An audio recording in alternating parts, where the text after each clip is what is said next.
આ વિડીયોમાં સરકારનું ઓનલાઈન પોર્ટલ કોજેન્ટ શું છે, કોજેન્ટ પર વિદ્યાર્થીએ રજિસ્ટ્રેશન કઈ રીતે કરવું અને ફી કઈ રીતે ભરવી અને રજિસ્ટ્રેશન માટે ઉપયોગી ટીપ.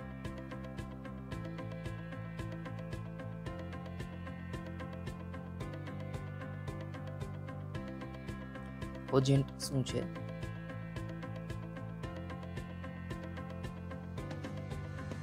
કોજેન્ટ એ ઉચ્ચ શિક્ષણ વિભાગ ગુજરાત સરકાર દ્વારા શરૂ કરવામાં આવેલું ઓનલાઈન પોર્ટલ છે. જેના દ્વારા વિવિધ સુવિધાઓ પૂરી પાડવામાં આવી રહી છે અને તમામ વિદ્યાર્થીઓએ આ પોર્ટલ પર ઓનલાઈન ફી ભરવાની છે.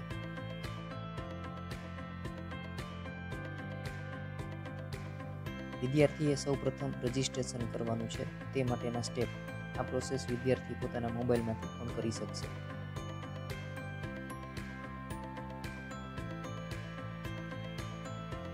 સૌપ્રથમ રજિસ્ટ્રેશન સ્ટેપ 1 વેબસાઇટ student.gov.edu.in અને નેક્સ્ટ અને આઈ એગ્રી પર ક્લિક કરવું. અહીં સ્ક્રીન પર આપ જોઈ શકો છો.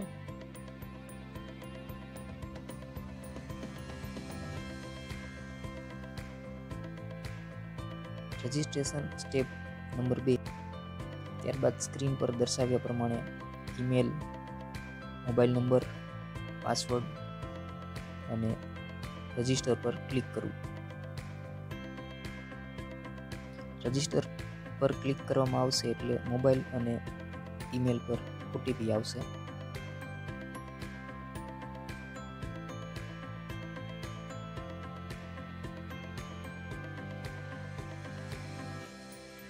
Registration step number 3.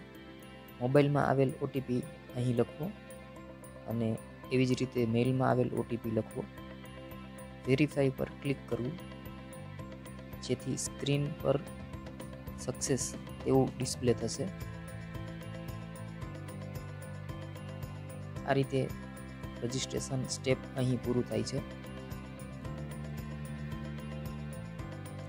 રજિસ્ટ્રેશન થયા બાદ લોગિન કરીને જનરલ વિગત ભરવી. અહીં સ્ક્રીન પ્રમાણે મોબાઈલ નંબર અથવા ઈમેલ આઈડી લખવું, પાસવર્ડ લખવો અને લોગિન પર ક્લિક કરવું જેથી ન્યૂ વિન્ડો ઓપન થશે.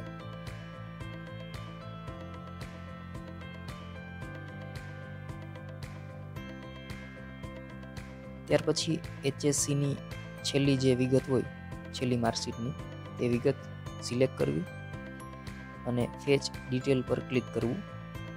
HSC બોર્ડ મુજબ આપોઆપ ડેટા બતાવશે. ગુજરાત બોર્ડ સિવાયના વિદ્યાર્થીએ આ વિગત મેન્યુઅલી રીતે ભરવાની થશે. ફેચ ડિટેલ આવશે નહીં. ત્યાર પછી પર્સનલ ઇન્ફોર્મેશન અને એડિશનલ વિગત ભરવી અને સબમિટ પર ક્લિક કરવું.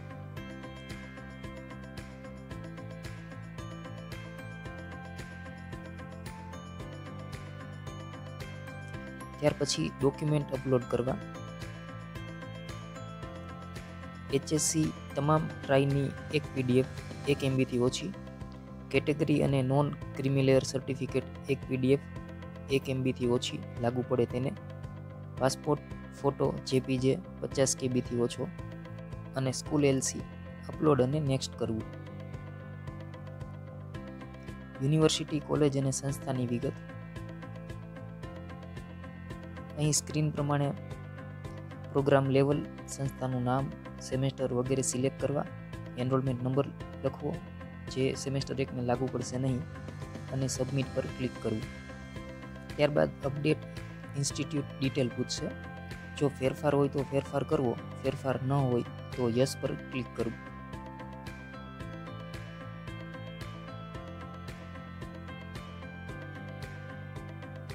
રિઝલ્ટ અથવા માર્કશીટની વિગત ભરવી.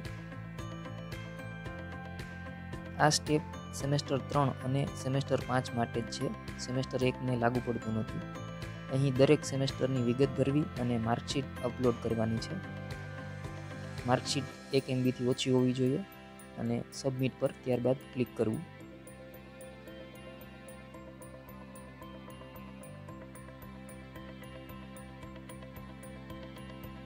સેમેસ્ટરની વિગત સબમિટ કર્યા પછી યુનિક આઈડી જનરેટ થશે.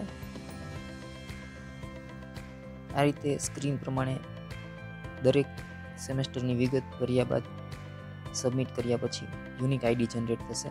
આ આઈડી સાચવીને રાખો, કારણ કે બાકીની બધી પ્રોસેસ આ આઈડી દ્વારા થશે. અને ત્યારબાદ સ્ક્રીન પ્રમાણે પ્રોફાઇલ લોગ કરવી.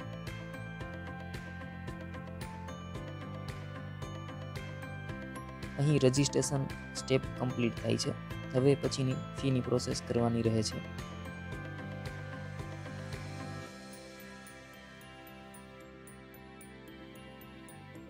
ફી ભરવા માટેની પ્રોસેસ. જો રજિસ્ટ્રેશન ફોર્મ બરાબર હશે તો કોલેજ દ્વારા ઓનલાઈન એપ્રૂવ કરવામાં આવશે અને વિદ્યાર્થીને ઈમેલ અને મોબાઈલ પર લિંક આવશે. આ લિંક પર ક્લિક કરીને ઓનલાઈન ફી ભરવાની થશે.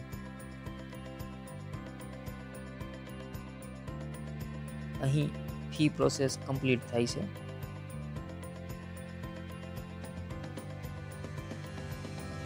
જો રજિસ્ટ્રેશન ફોર્મ બરાબર નહીં હોય તો કોલેજ દ્વારા ઓનલાઈન રિજેક્ટ કરવામાં આવશે અને વિદ્યાર્થીના ઈમેલ અને મોબાઈલ પર જાણ કરવામાં આવશે. આમ થાય તો વિદ્યાર્થીએ ફોર્મ સુધારીને ફરીથી સબમિટ કરવું પડશે.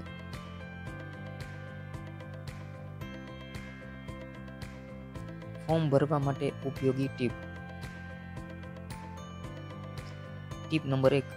વિદ્યાર્થીએ પોતાના મોબાઈલમાંથી જ રજિસ્ટ્રેશન ફોર્મ ભરવું હોય તો મોબાઈલમાં વેબ બ્રાઉઝર, દાખલા તરીકે ગૂગલ ક્રોમ, તેના સેટિંગમાં એટલે કે 3 ટપકામાં જઈને ડેસ્કટોપ સાઇટ કરવું, અને જેથી કોમ્પ્યુટરની જેમ જ સ્ક્રીન આવશે અને ફોર્મ ભરવામાં સરળતા રહેશે. અહીં સ્ક્રીન પર જોઈ શકો છો. સેટિંગમાં જવું નંબર 1 અને નંબર 2 ડેસ્કટોપ સાઇટ કરવું. Tip number 2. વિદ્યાર્થીએ ડોક્યુમેન્ટ સ્કેન કરવા અને 1 MBથી ઓછી PDF તૈયાર રાખવા માટેની ટ્રીક.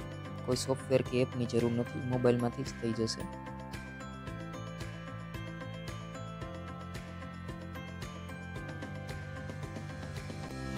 સૌપ્રથમ અહીં સ્ક્રીન પર દર્શાવેલી વેબસાઇટ પર જવું. smallpdf.com jpg to pdf.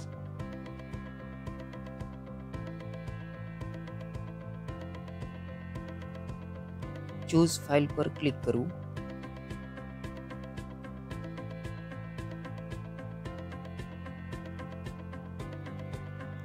કેમેરાનો ઓપ્શન બતાવશે. કેમેરા પર ક્લિક કરવું અને ડોક્યુમેન્ટનો ફોટો પાડવો. એક ફોટાની એક PDF કરવી હોય તો ફોટો અપલોડ પછી કન્વર્ટ પર ક્લિક કરવું. વધુ ફોટાની એક PDF કરવી હોય તો એડ ફાઇલ્સ ક્લિક કરીને વધુ ફોટા એડ કરવા અને પછી કન્વર્ટ પર ક્લિક કરવું.